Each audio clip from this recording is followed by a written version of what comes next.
there, John. Good to see you tonight. What can you say of the evidence cited in the report? Do you think it proves Iran is on its way to nuclear weapons?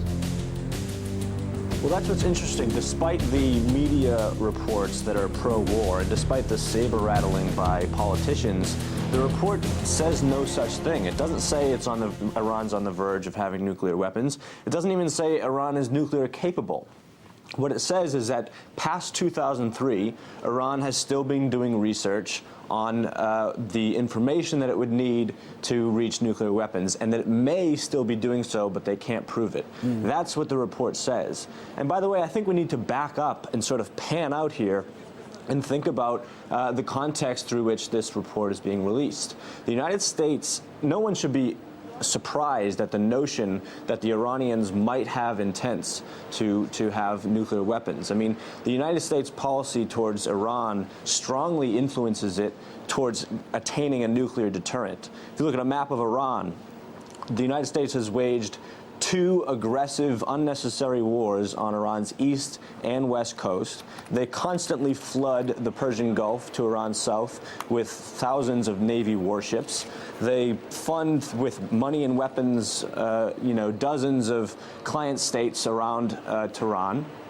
And during the Bush administration and into the Obama administration, the United States has been waging a covert war of cyber terrorism, commercial sabotage, and targeted assassinations of Iranian nuclear scientists. There's a name for that. It's called international terrorism. So in this context, in this environment, we shouldn't be surprised that Iran might be getting information that it needs to protect itself. Now, Tehran, of course, is countering all this. It's dubbed the report politically motivated. Indeed, it said the Watchdog's Director General's biased towards the West.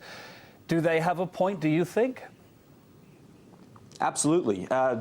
Mohammad al-Baradei, the previous Director General of the IAEA, stepped down in 2009, and the U.S., especially in more quiet circles, like we found out from WikiLeaks releases of diplomatic cables that were classified, U.S. were practically applauding that the new guy, Amano, is decidedly pro-Western. They said he agrees with the U.S. on key strategic issues, including the Iranian nuclear issue. What the IAEA does is it's an amalgamation of uncorroborated intelligence reports, primarily from the U.S. and Israel.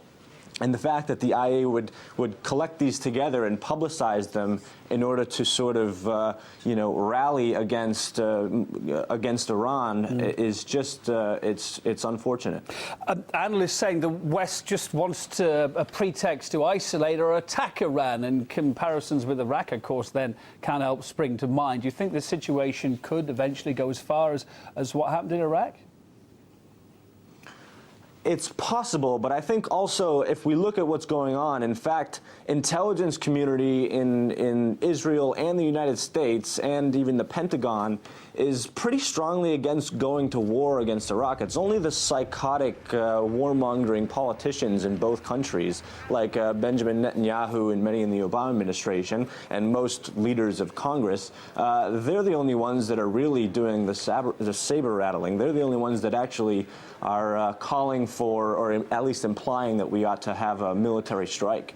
Israeli intelligence, Benjamin Netanyahu accused members of Israeli intelligence of releasing leaked information about his plans to unilaterally strike Iran. So I think even the more sensible parts of the military and intelligence structures of both countries knows that war with Iran would be just a catastrophe.